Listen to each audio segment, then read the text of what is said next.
All right, everybody. It is Boss Talks. We are back in action. We had some lives last week straight from, you guessed it, Apartmentalize NAA in Atlanta. It was a good time. I was there. My whole team was there. We had a lot of fun. We did our first live event at NAA at Apartmentalize. We did a brunch like a boss because we had to roll with boss, obviously. It was a lot of fun. We had a good crew come out. We really appreciate everybody that showed up for that. But today, it's about Kendra Butterfield. She is guest 48 of Boss Talks. She had a mini session last week at NAA, which was a lot of fun to do. But today, we're going to be all in, all about Kendra. And if you don't know Kendra, she is actually out of Arkansas. She's the president of the Arkansas Apartment Association for 2023. She's also the vice president out of Elevation Real Estate and Management. And then she's doing all these side gigs. She's got her own business when it comes to facilitation because she is an NAAEI faculty. So she's got that under her belt and is available for hire for any kinds of trainings and things that you might want her for. And she's fantastic. So you might just want to dive into that. And tied to that facilitation, she is a part of a subcommittee with NAA, the mental health subcommittee. And because of that committee, she has become a facilitator for mental health first aid. And these are all things we're going to talk about today. She's a busy person. I really appreciate that she has carved out some time to spend with me, especially in the wake of NAA and all the exhaustion that goes with that. I personally know just what that's like. But as I maybe didn't state, I'm Evan Happel. I'm the host of Boss Talks with Community Boss, and I'm their director of marketing. We have some great solutions when it comes to technology and improving the way your community runs. So the physical spaces, you got your parking, your amenities, and mapping. We can help you generate some extra revenue and value to your community. So if you have any questions about that and how we may help you, even just some consulting on how to make your parking run better, we'd love to help you out. So have any questions, come my way. I'm here for you. But today, it's episode 48 of Boss Talks, and Kendra is coming to the show. Hello. Kendra, thanks for being here. Thank you for having me. This is Absolutely. super exciting. Yeah, and I'm so happy that I got to meet you last week and hang out with you a little bit. And one thing that I want to point out, and I pointed out in a post I just made last night, was that every time I've talked to you in person, on video, you've been smiling. And and one thing I need to also say is you filled in, like, was it 2 months ago now, when Ty Jackson was my guest. She had a little hiccup with her timing. And so you showed up and you jumped on, and we had a little mini session then too. So you've had 2 warm-ups when it comes to Boss Talk. So I think you're primed and ready to go. Well, let's hope. I'm actually super excited. Like, I want to get this off my chest for anyone who doesn't know. I'm wearing a jersey today. Yes. And it says NHL. If you could not tell, I am a huge hockey fan. And the team that I love, the Las Vegas Golden Knights, won the Stanley Cup last night, 9-3. And it was just amazing. So considering we're talking about mental health today, that put me in such a great mood for today. So it was like, yes, my team won. That's so awesome. That is so awesome. Oh, man. And I will say, so Stephanie, she's a Panthers fan. She just jumped on and she said, sorry, Stephanie. She just said that she will now be logging off. So no! I'm sorry, Stephanie. Sorry, not sorry is what you mean to say. Yeah, that's pretty much it. Sorry, not sorry, because my team won. And it was only this is only their 6th year in the franchise. Yeah, that's fantastic. I mean, their first year they made it to the Stanley Cup. They lost, but that's okay. They made it up 5 years later. It's great. It was just getting them ready for the future, and here they are. So yes. No, that's really great. And something you shared with me right before jumping on was your dad was a hockey player. He was. He actually played for the LA Kings before they were the Yeah. Kings. They were actually called the LA Blades a Okay. long time ago, and he actually played for them. So hockey kind of has been in my blood with him. He's the one that really got me into it. He really wasn't like my grandfather and them were kind of NFL and stuff, and I can kind of get into those sports, but hockey, like, man, there's just nothing like it. Yeah. No, that's great. And this is a prime time session to talk about mental health. Now, you're on a high, which is great for your mental health. Now, Stephanie, she's on a low I'm and sorry, Stephanie. may need to go spend some time meditating and just reflecting on what has happened to her teams. Um, Where they went wrong. I'm so where sorry. they went wrong. Well, they did lose like their best scoring player to an injury, and he didn't get to play last night. So it's probably why the score difference was so big. But that, I pray for his recovery, obviously, but I was kind of glad he wasn't there, just to be honest. But sorry, I'm gonna keep saying sorry, Stephanie. I'm so sorry. I know I Sorry. when your team loses, I know that sucks really bad. Yeah. No, it does. You kind of have a lull because you have a high of them being there, and then it comes crashing down, and it does affect you, even though you're like, I'm not even a player. How does this have any effect on me? I have no skin in the game other than liking them. Right? It's just, I know my dad always told me, he goes, you just go for the fights. And I'm like, Well, maybe so. maybe a little bit. But you That's, actually understand you hockey, know, though.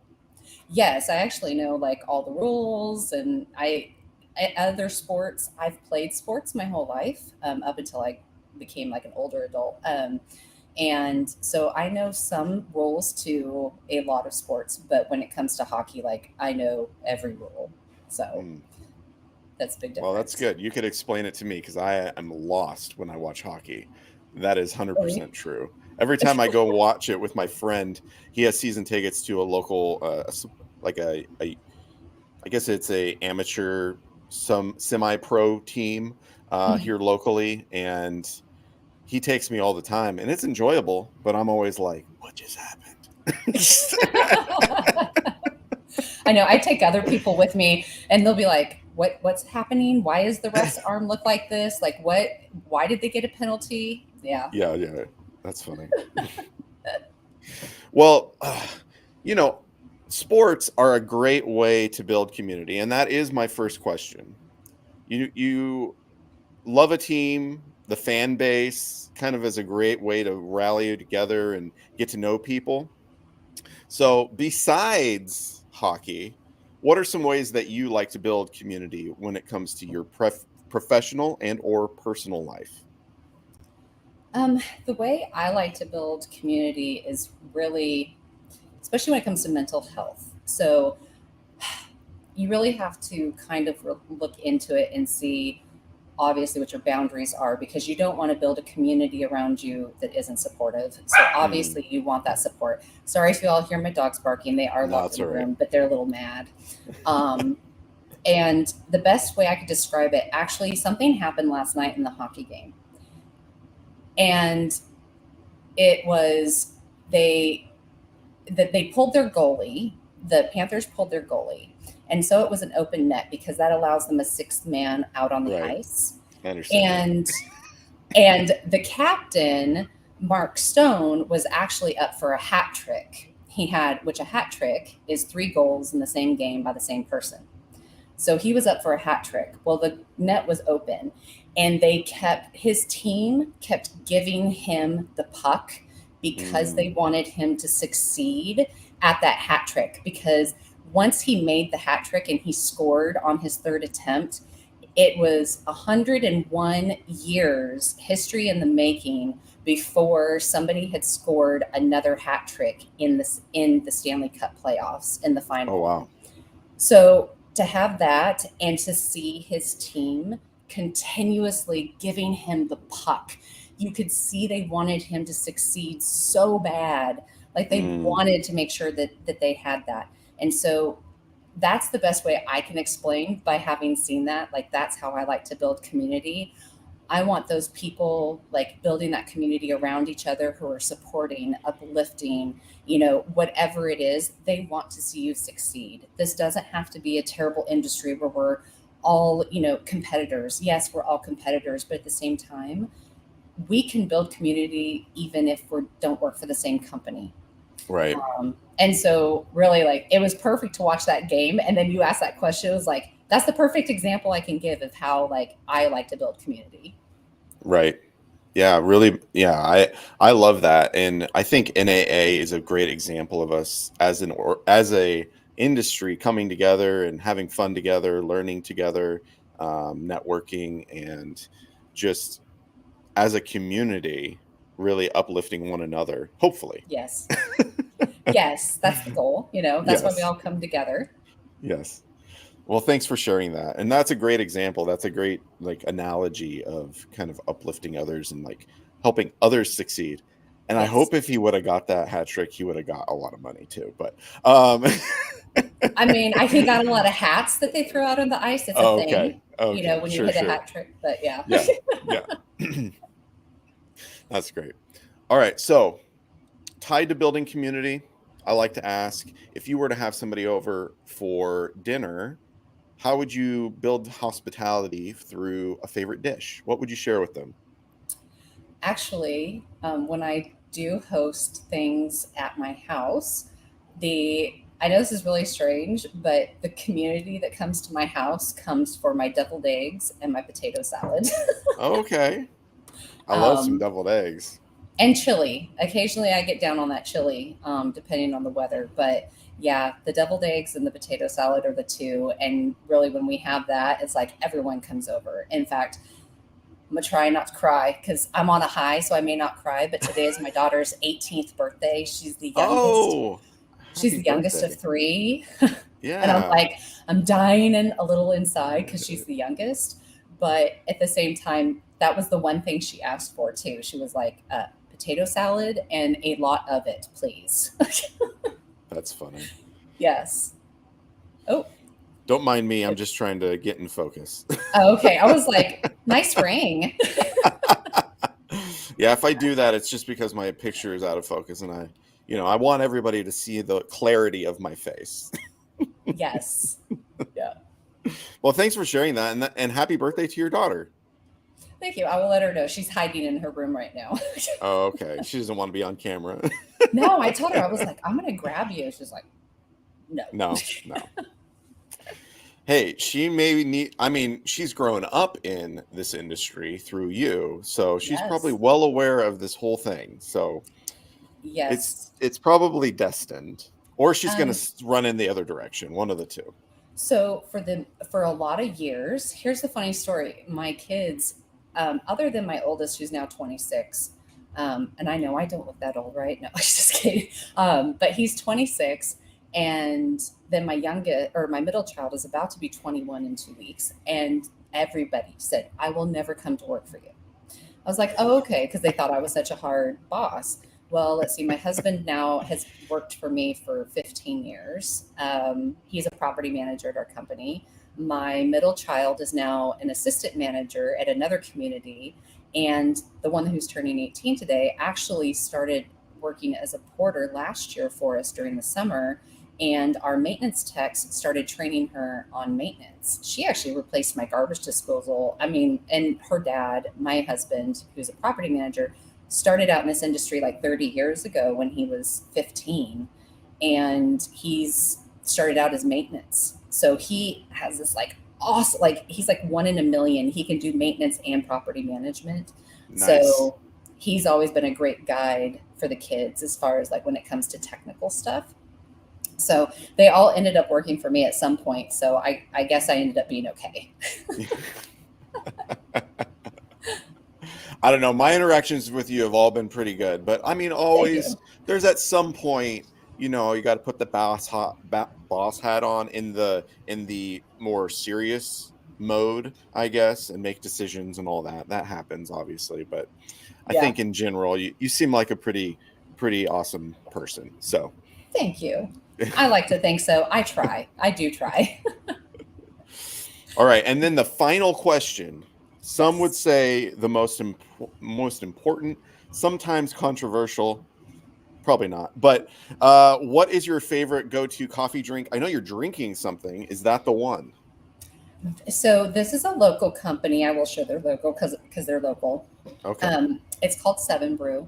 And the only reason why I go to them is because they offer more sugar free options Okay. than anywhere else. And right now, what I'm drinking is something called a shortbread breve, which is delicious. But my go to, if anyone who knows me knows I love Starbucks, Starbucks is my love language.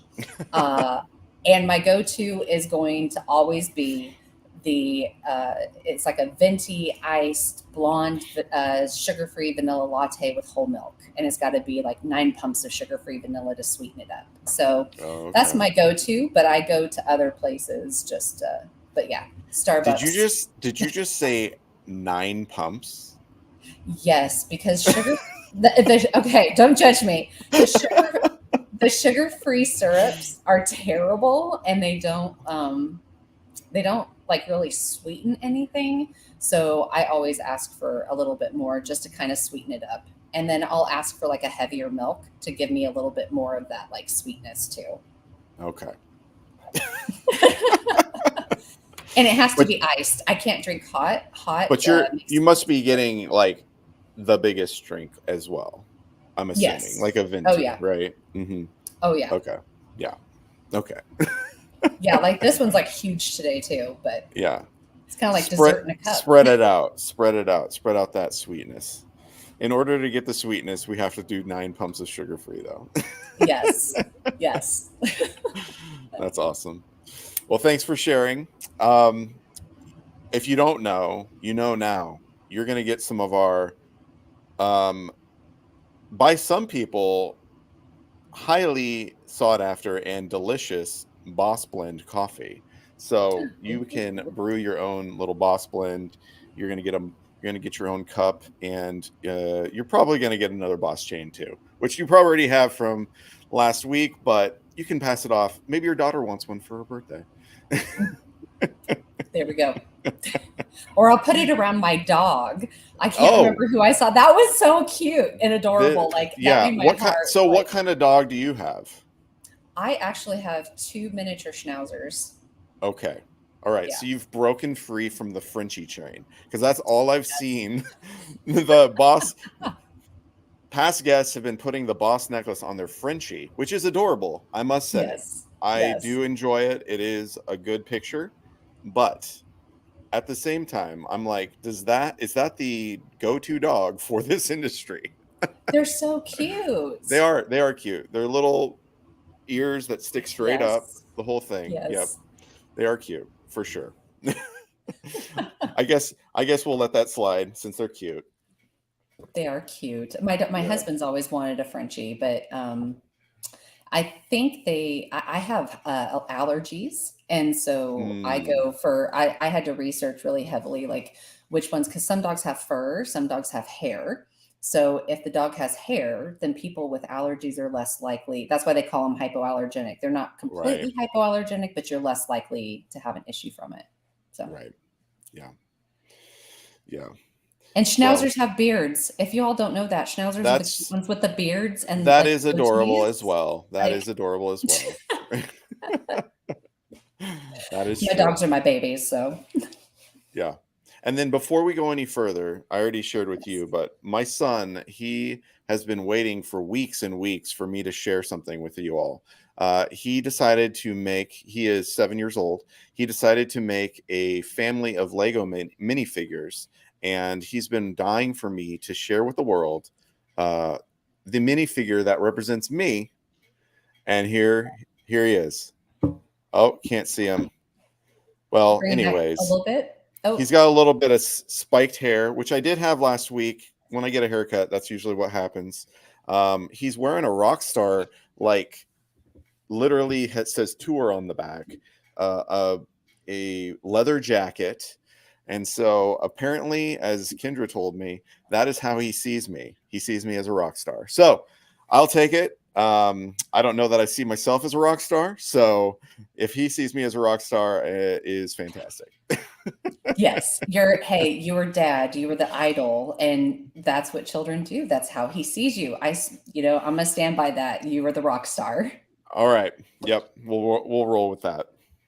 I did feel pretty. It was an interesting experience last week with actually knowing people, because it was a complete opposite from the year prior when I knew nobody. So, Isn't that weird? and it was. Like every year I go, like I had vendors that I may have seen in the past like a couple times and maybe had visited their booth, but I was on, okay. So if no one knows, I was the one on the scooter. So, cause I had hurt myself last week. So I was scooting around to the booths and, I don't know how many I pulled up and they were like, Arkansas, we remember you. And I'm like, oh, that's really weird. Yeah, exactly. Exactly. But it's fun too. It's fun to be in the sea of like 13,000 people, I think was the tally. And people are like, that you don't know. And especially when it's a one-way street like this, somebody could see the video and I'm like, I obviously didn't see their video. So kind of vulnerable, putting yourself out there, people seeing you. But Yeah. but nonetheless, it was a good time. It was a lot of fun. I just needed 2 naps over the weekend to recover. That's all. I am not a napper. I wish I could be. I like my husband naps, my kids all nap. I didn't have a choice. My body shut down. It was kind of like, you are a introvert and you powered hard and you did great. Now it's time to lay your head down on that pillow and just go out for a few hours. And that's exactly what happened, which is a great segue because sleep is a great way to help your mental health. And mental health was a topic that you spoke directly to last week at NAA, and it's something you're a part of when it comes to the committee you're a part of. So I would love to dive right in with that. Let's dive in. So this week I'm feeling a lot better. So I do have to say we're going to be talking about mental health, and part of the mental health subcommittee is that we want to make that conversation comfortable about mental health so that we can have like conversations like you and I just talking like how you were feeling, and making that a safe space. So last week I hurt my foot. I went back today. They've got to wait for the swelling to go down one more day. Hopefully I'll find out fingers crossed it's not fractured, but my knees are infected, which from the fall. Yeah. So it didn't start out. You want to talk about mental health? Let's talk about that. Like that happening. I was in the ER for like 7 hours by myself in a strange city. And then 8 hours later, I was on stage at Apartmentalize presenting. I'm not exactly sure how I made it there.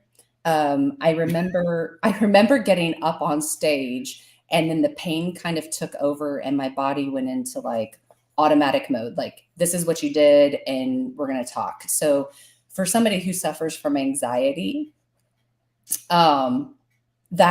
and then all the tech went wrong. Things were wrong with the speakers. Things were wrong with the mics. Things went wrong with the slides. It was like anything and everything that could possibly go wrong, like went wrong.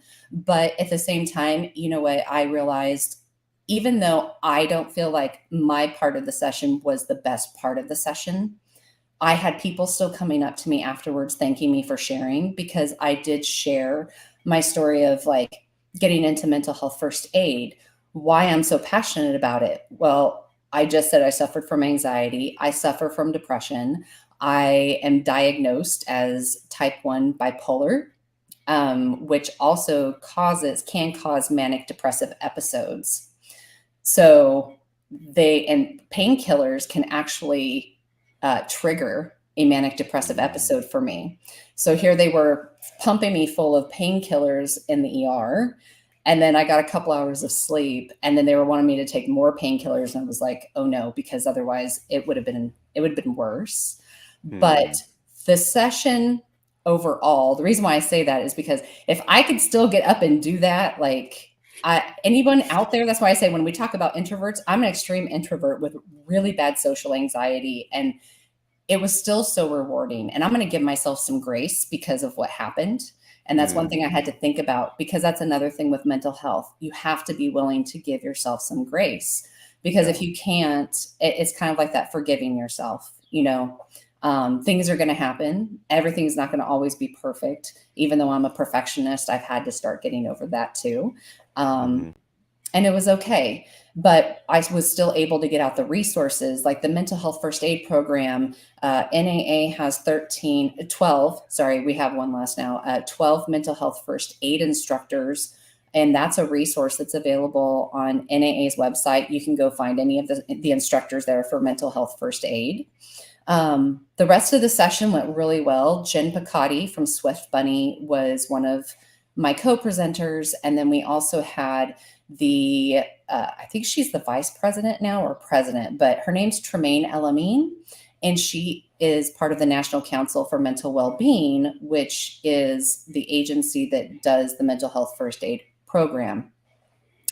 And now that I got past my part, we'll go into like some of those challenges that we saw that we would love to bring awareness to. So on the feedback we got was some of the top challenges. Obviously, I had to write this down because I was like, I am not going to be able to memorize this in time after last week. The mental and emotional challenges are interfering with productivity. That was a high one where we scored. So we now have a gauge on this survey. If you haven't participated, it's going to be a yearly mental and emotional well-being survey through NAA.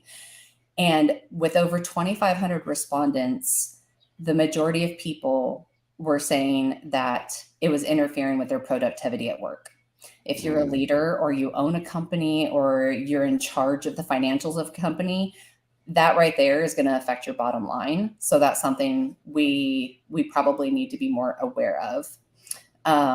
Overall, everyone's feeling more stressed than a year ago, which is weird because the first survey we were super stressed, and then the next survey we were feeling better, and then the third survey we were either back to or lower than our scores from 2021, which you would think would be not like that. But I think what happened was we got through the COVID and everyone had all these nice programs put in place for mental health, DE&I, things like that. Excuse me for a second. I was trying not to sneeze like right in everyone's ear. And now I think they think, oh, well, we're kind of getting out of everything, so that it doesn't really need to be a focus anymore. No, it still needs to be a focus, because if you're not focusing on it, then it's just going to go away. There was a quote from one of the respondents in there that said, I often work on my days off, told not to, but cannot keep up on workload when I'm gone. How many of us in the industry say that all the time? I do. And I'm like, I need to disconnect. And it's just so hard because we don't, in this industry, some people may have like that work-life balance, but when you work in the apartment industry, like we do, we're always on at some point. It doesn't matter where you are. There can always be an emergency. You can always be called. It's a 24/7 job.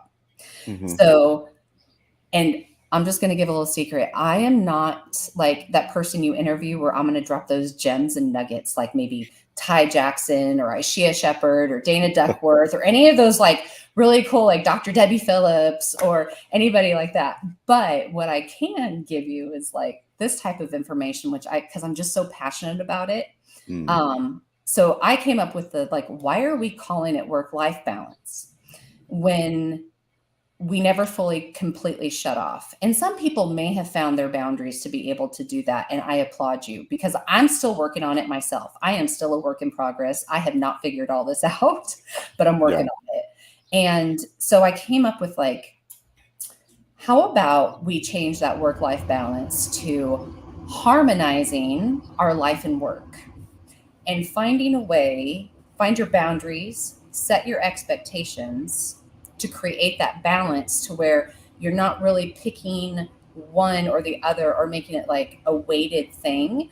Find a way, for me, that was just me, is finding a way to harmonize those two together so that like I'm doing my work from home today so that if I'm at work from home, like I don't feel guilty about not going into the office and I'm still here, maybe working a little bit. It's my daughter's birthday, like, but it's a harmony. Like I'm getting things done while she's busy. And yeah, so that's kind of where I go with that.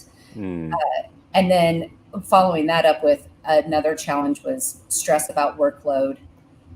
Whew. Don't we know that we are all short staffed? Most of us have a Yeah. labor shortage, and we know that workload is terrible. Um, and I saw a great session at Apartmentalize last week where they did like role playing, which was like a similar situation. And they gave you like really great examples of how you can help your team when they tell you, like, I'm stressed about my workload.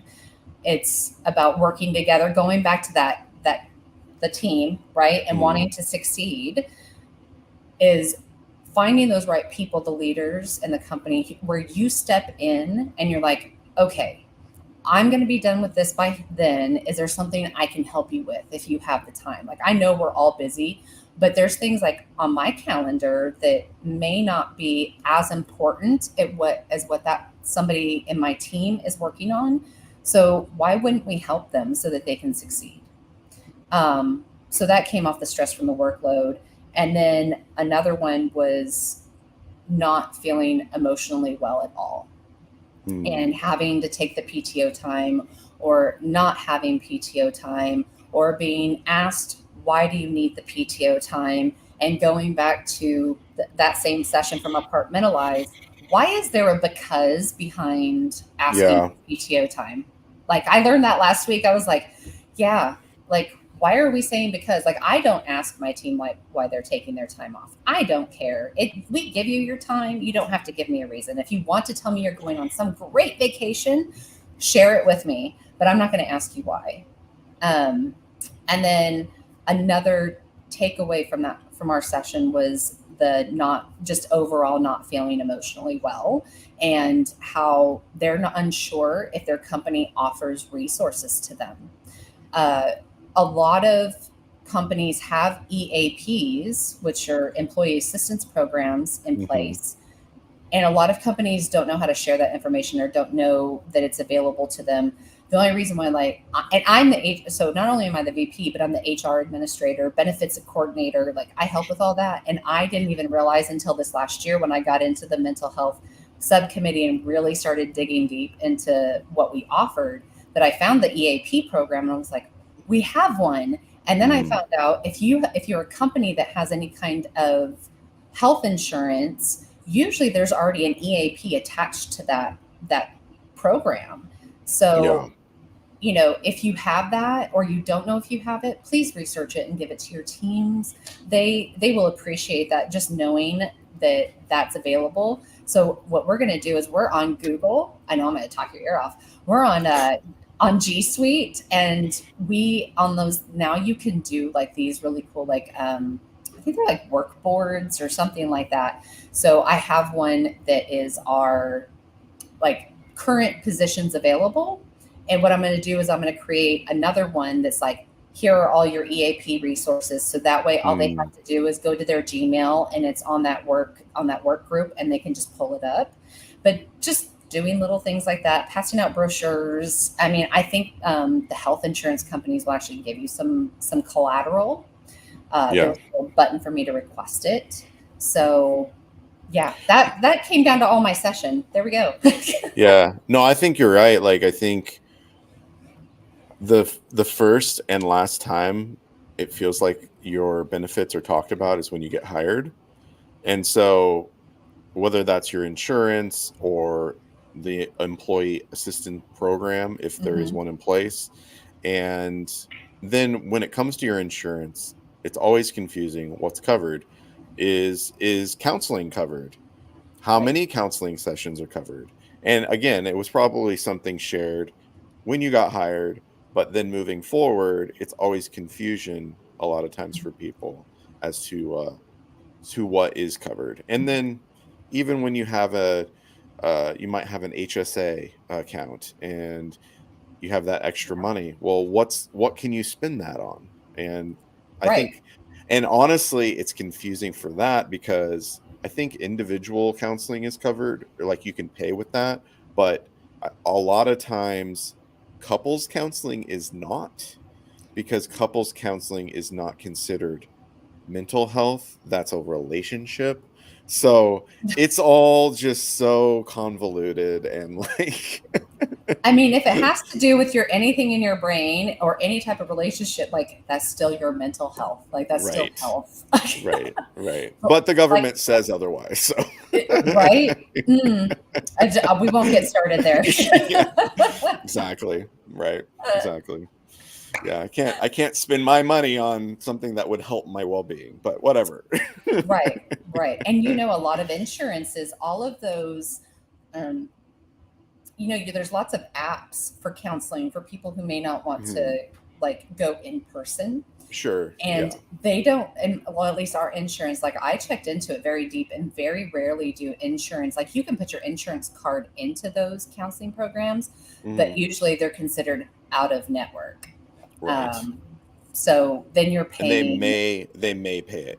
Maybe. yeah, they may reimburse you like a portion, Yeah. but you know, and therapy is expensive. I Yeah. mean, it really is, and it needs to be included in your regular like healthcare plan, right? Yeah. Why it's separate, I don't know.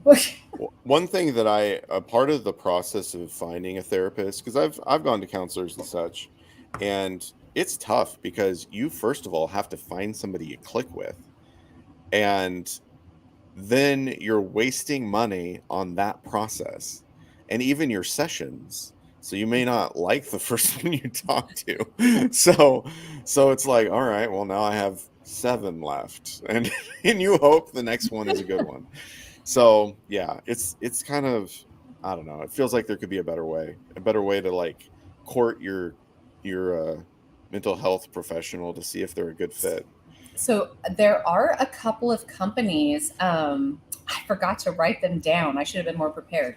There, it's the one I use. I actually had used it for a long time until I found a local person, and it's the one that Simone Biles, the gymnast, Oh, okay. Mhm. it's the one that she used and continues to use and that she promotes.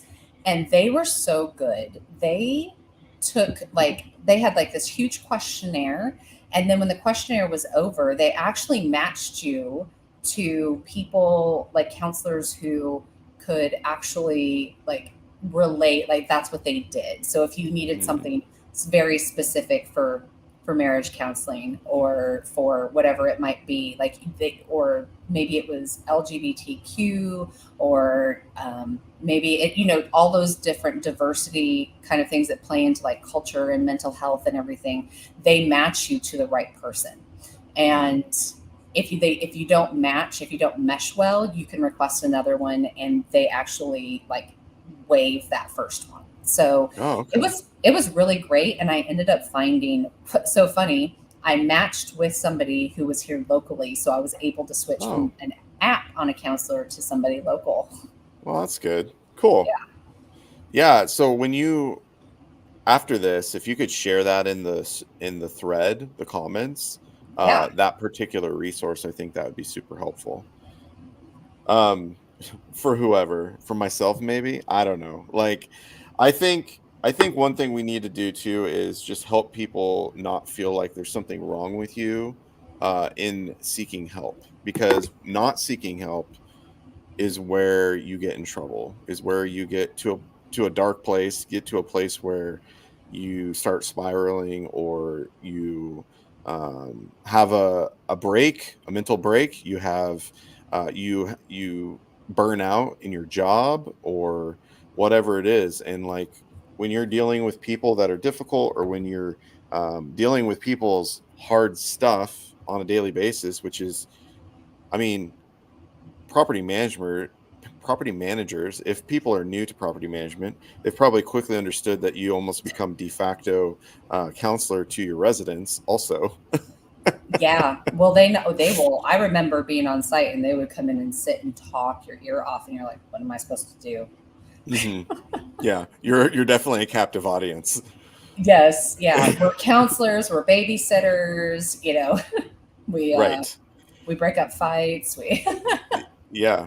Yeah. So like your mental health first aid, um, talk a little bit about that and the classes available and how one would get in touch with you guys. So, the mental health first aid program, for anyone who didn't get to attend Apartmentalize or any of the sessions that explained it, it is a program that was brought to America from Australia, actually, which is Okay. why it's a koala. So, if anyone sees a koala that says algae, it's because it came from Australia. So, the Got it. program was brought to the United States, I want to say approximately 20 years ago. And what they do is it's kind of like a CPR certification. You're not actually diagnosing, you're not treating anybody. All you're doing is assessing and listening non-judgmentally. You are encouraging them and giving reassurance until, like, if they're in a super bad crisis, and that's what that assessment is learning those signs and symptoms so that Hmm. you can get them to the correct resources and help that they need, or that you can get the help and resources they need to them. So, it's kind of like thinking of it, mouth to mouth or CPR compressions. You're not actually like doing the heart surgery. You're not actually doing anything except helping them until the paramedics arrive, right? So that's the same thing with mental health. And I think the mental health first aid program, which is what we're trying to clarify, because we want to make sure that everyone, I know some insurance companies, liability, because I have to think about liability on what we teach our people. But if we're going to teach CPR certifications, we can teach mental health first aid. Like, because we're Yeah. not doing anything. We're not doctors, we're not anything. All we're doing is we're helping people in need. And then for the instructor part of the program, there's me and 11 others, and we are actually on the National Apartment Association website. Now, there has been multiple conversations. Yes, NAA, I'm calling you out. The How you navigate to find things can be a little difficult. I Got it. think we're actually under. It's not events. It's like tools and resources and the Okay. hot topics. If you Hmm. find hot topics, mental health is at the top of the hot topics. And if you click on that, it'll actually take you to um, all the mental health surveys, which the survey from this year, the white paper is now posted there. So you can see all the results from the industry on the website. It also links you to multiple different toolkits and resources we found as a subcommittee. And then it also has like contact your instructor. And it talks about, like, you can see our bios, you can see where we're located, you can tell like who can train where or who's willing to go where. And then that goes to a contact form. You fill that out and then they reach out to us. Also, you can also, if you find us and you want to just reach out on LinkedIn, like, I'm not opposed to somebody reaching out through LinkedIn being like, hey, I'm interested in the program. That's just if they want to like request a bigger group size. So that way, because once you get to a certain size group for instructors, they recommend that you bring in a second instructor, because the topic is so heavy on what you're being trained on. They really, it's better to have that second person who's trained in mental health first aid with you, because if somebody is triggered and needs to leave, me as an instructor and a mental health first aider, I would want to go help that person, but I can't stop the training to go help somebody.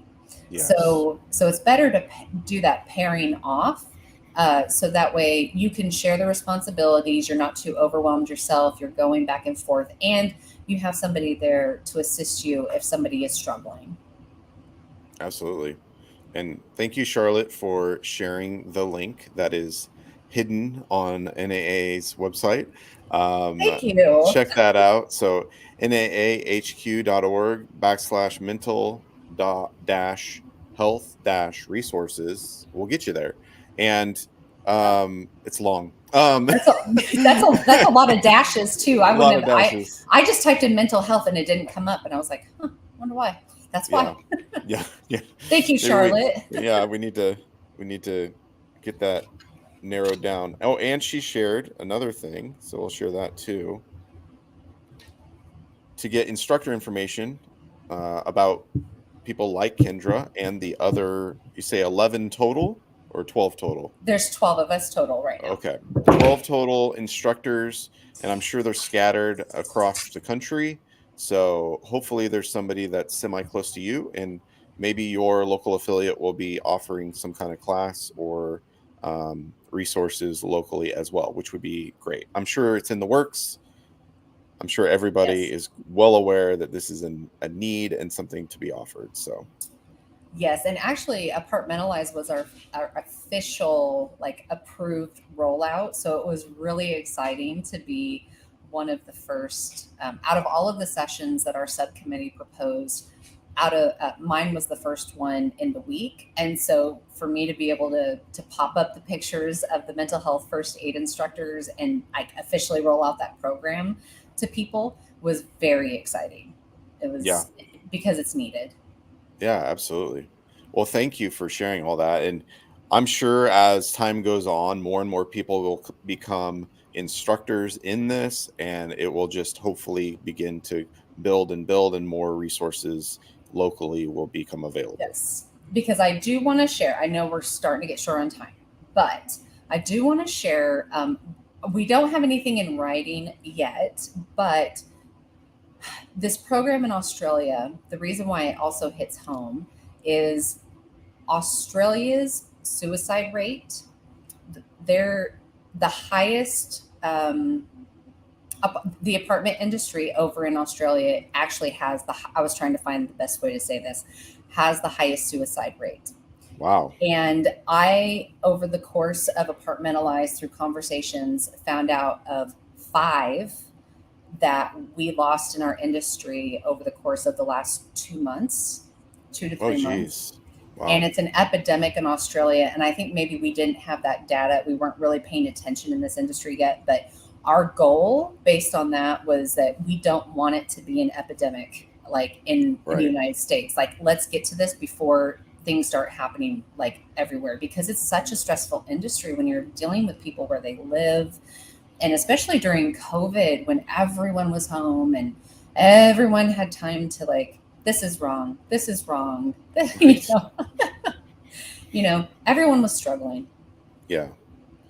Yeah, that is very true, and a good point. Like, we don't want it to get to that point. I think in general, mental health is in a bad place post COVID, and so we in every industry we all just need to augment what we're doing, help give resources, not fully just expect the government to just figure it out for us, but like as companies really help the people that work with us, all the associations, helping to make things better, like as much as we can, obviously. Right. Yeah. You never know. Even though we're guiding these instructors, like you could go get mental health first aid through the National Council directly, but the point of the instructors being part of the apartment industry was that we can bring real world life experience Yeah. examples when we're doing the instruction, which is really important, right? Like you want to Hmm. be able to say, like, how does this really work? And then once you have that mental health first aid training, it's really amazing how it changes your perception when you talk to somebody. For Mm. example, I was at the airport getting ready to leave Apartmentalize, and I don't know what they're called. They're the people who stand at the desk with the microphones telling you, like, and then you scan your boarding pass as you walk by Oh, them. yeah. Gate Um, attendant, sure. the gate Yeah, something attendant, like I that. think. Okay, Sure. so and I was in a wheelchair because of my foot in the fall, which that's okay. And they wheeled me to the front, and she's standing there, and I asked her, I was like, Angela, how are you doing today? And she looked at me and she said, she was started to choke up a little bit, and she was like, "Are you? Do you mean that? Are you asking me?" And I said, yes. And then my mental health first aid kicked in, and I was like, something's wrong. Mm, I was like, yes. I was like, if you have a minute, like, I'm just sitting here. I was like, I was like, are you okay? Is there anything I can help you with? Do you need somebody? And she just started bawling right there at the gate. wow. She had her dog had passed away at 3:30 in the morning, Oh, and they had paid out like a whole bunch of money to keep the dog alive because this was her son's emotional support animal, had been for like 16 years. She was like, he probably lived longer than he should have, but my son's bipolar. He'd been in and out of the hospital. And it was just really like, you never know where that's going to come into play. So I was able to use the mental health first aid program before I even left Atlanta with this woman. And as we're talking, another lady walked up that I knew, that we were on the same flight. And she was like, hey, Kendra. And she was like, what was your session on again? Because she had missed it. And so I told her, and the lady was like, you know what? I don't know what it is, but you were meant to be here with me today. And we went through every single resource out there that she didn't, and she had been dealing with this with her son since he was a young child. She was like, mm, I didn't even know resources like that existed. She was like, I am wow. going home tonight and I'm taking the mental health first aid course so that I can help my son. So Wow. like, you never know where, it's not, like I said, that's why I was going back to, it's not really industry specific. Like, we can make it Right. industry specific for when we instruct, but that mental health first aid program just comes in use anywhere. So Absolutely. Yeah, totally. And I can see that when a resident comes in and they're upset, seemingly, and knowing how to ask questions in a way that doesn't set them off further, mhm. but shows them that you understand they're upset and maybe help guide the conversation versus like escalating it. Yes, because that's something that, when I first started in this industry 22 years ago, and I had my first resident yell and spit in my face. Oh uh, man. my regional at the time was like, you know what, Kendra? She goes, you don't know what somebody else is going through at the time. Hmm. She was like, always keep that in mind when you're talking to people. And so that's something that has stuck with me all these years. And I mean, even when it comes down to when you have to evict somebody, like, you can, Hmm. like, sometimes I know as property managers, you're like, finally they're going. But then there's sometimes where it's like, you could still be empathetic, in a Right. way. And you never know what could be going on in their lives, Hmm. and that mental health first aid, not only are you helping your people help themselves and their other teammates, but bringing it back to the residents, right? Like, it's going to go downhill, and they're going to be able to help the residents and recognize, maybe this person needs help, maybe they need resources. What can I do for them? And Yeah. so that's our goal. Is we want our industry healthy. And resident violence has also been on the rise, and maybe this Mm. is another way to help de-escalate, like, whatever's going on before it gets to that point. Yeah. But I mean, sometimes it's not. I mean, there's Right. just going to be, Yeah. It's not a silver bullet, but it yes. is better than, the current state of things is a lot of times nothing. And having something to pull from helps you to, in your case, like when you were in the situation at the airport, like just being able to like empathize and ask questions, show a person that they're seen, that they could, and they didn't even necessarily show that they were upset, but as soon as you asked, it was probably so fresh and so on the surface that she was on the verge of tears all day long. Hmm. Yeah. Yeah, she was. You could tell, like, she had been choking it back. And when I Mm. went and when I asked her how she was, and she was like, "Do you mean that?" Like, that's so sad to me, because when you go through mental health first aid, that's one of the first things we learned, was that in the United States, we use "how are you" as a greeting, and don't Hmm. actually use Want it to with the know? exactly. So, like, if I was to ask you, Evan, like, how are you doing today? And you're like, oh, fine, great. We're like, Fine. okay, cool, fist bump, whatever Bye. that might be. Yeah, right. Bye. We set our Hmm. highs, but we don't use it as the opportunity to really sit down with somebody and maybe take a minute to breathe and be like, hey, like, really, how are you? Like, I want to know. Like, you can tell me, it's a safe space. Right.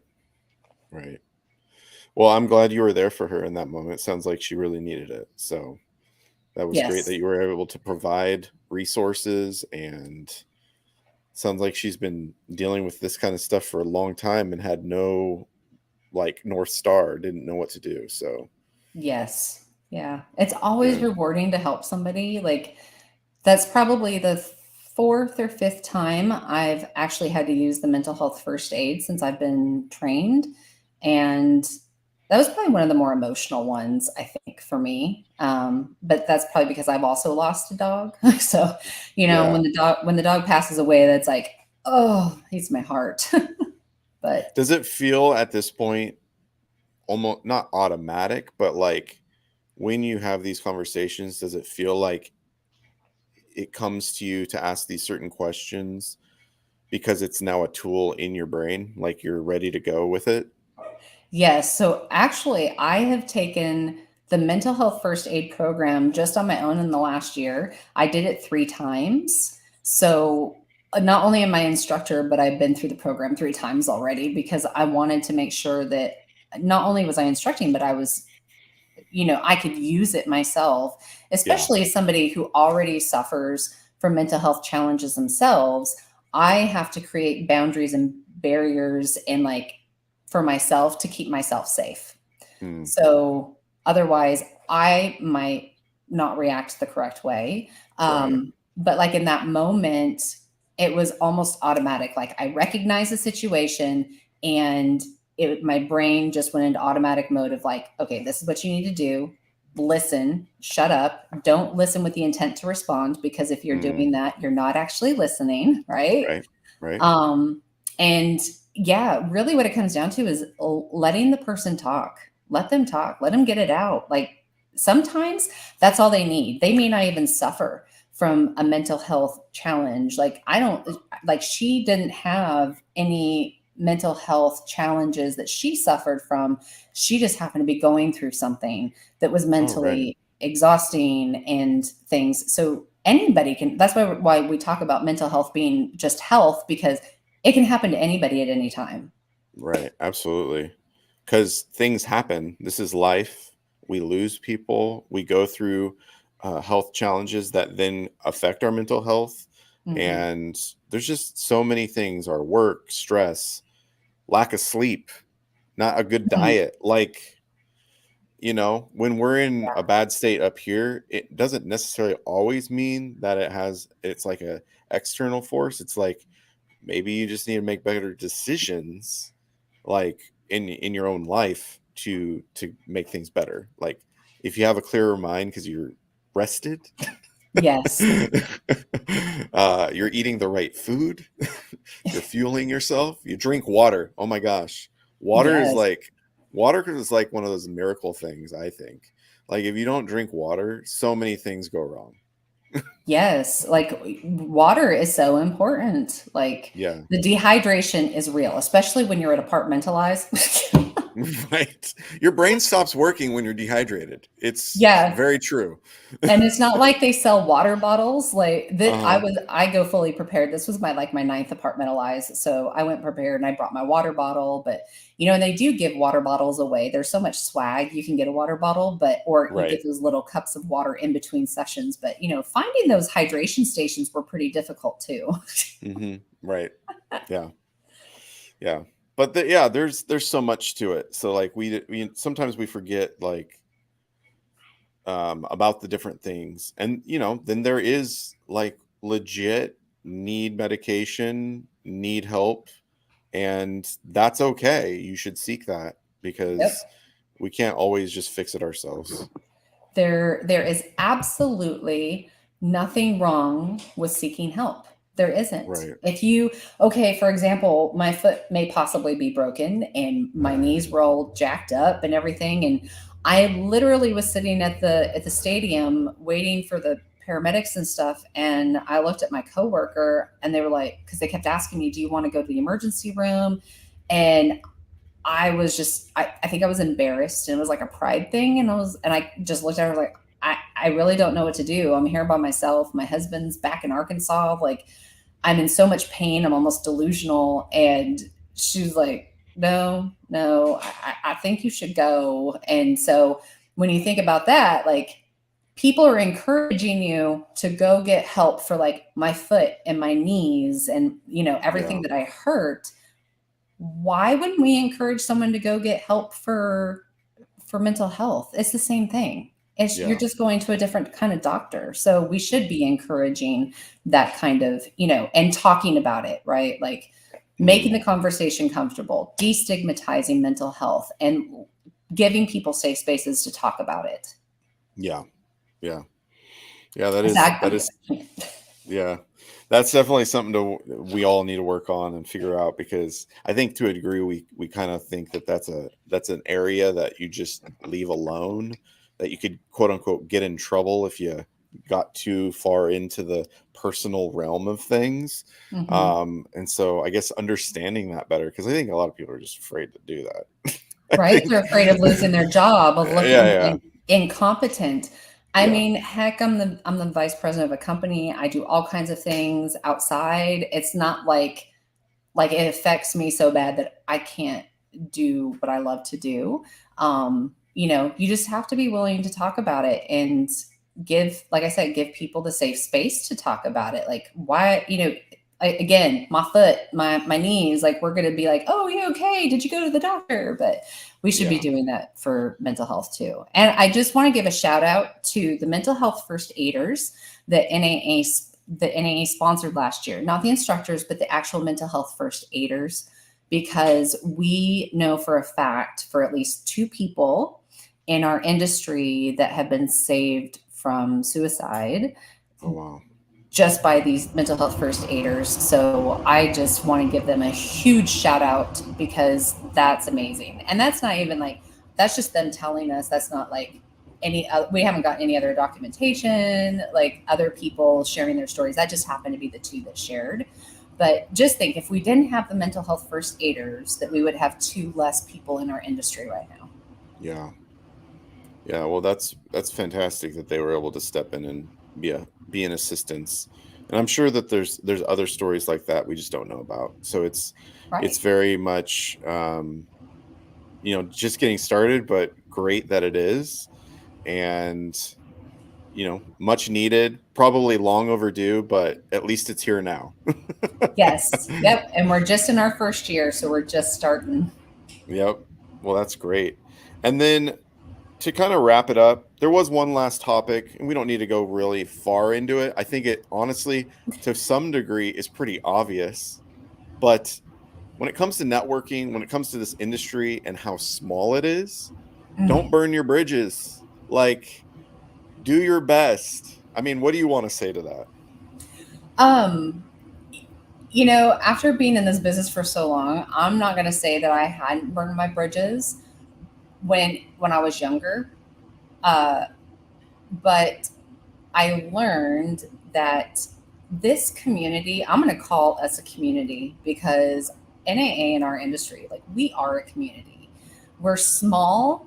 Yes, we're large. We're across the United States, but it's amazing how tiny really our industry is, and how everyone's so interconnected, especially when you go to things like Apartmentalize, and Hmm. people are like, oh my gosh, I saw your Facebook post or your LinkedIn post or something. Or maybe they saw you, Evan, on, like, scrolling through LinkedIn, and was like, oh my Yeah. gosh, I know him too. So you get to those connections, and you never know what doors are going to open when you meet those people for networking. They may help your career, they may help in volunteering. They're like, the reason why I do what I'm doing today with, like, the Arkansas Apartment Association and the National Apartment Association is all because of networking and people opening those doors for me to get in the door. And so now that I get to be I'm the chair this year of the 2023 Mental Health Subcommittee, which I'm super excited about. That kind of, when you get to those positions, you open the door for the next generation, right? And that's kind of like what I want to do. I love this industry so much that I just want to open doors for other people. and give them tools and resources and do whatever I can to help. And that's just why I'm a little bit into everything. Yeah.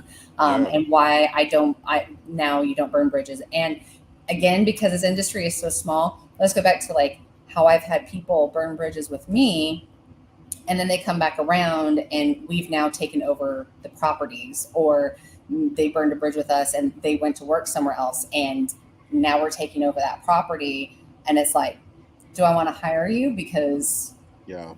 so you just really, that's all I can say to that. I Yeah. think we all know, like, we don't burn those bridges, but Right. Yeah. Best you can. and yes, and as much as we've been talking, you probably wouldn't expect, like, I am an extreme introvert. Like, my social battery, when we get done with this, I'm actually going to go lay down for a little bit. I don't nap, but I will go rest for a little bit. No, that's good. It's good to know that about yourself, and to not be afraid of networking and social events. It's more like those can still be enjoyable, but know that that doesn't give you energy, because Right. there's a misconception between introversion and shyness. Mm-hmm. Um, Being an introvert just means that social interactions are tiring. Yep. So, whereas an extrovert, they go into that situation and they're like, they are charged up, although sometimes it's still too much, right? Right. But there is this dichotomy of like an introvert, apartmentalize, it's a sea of people.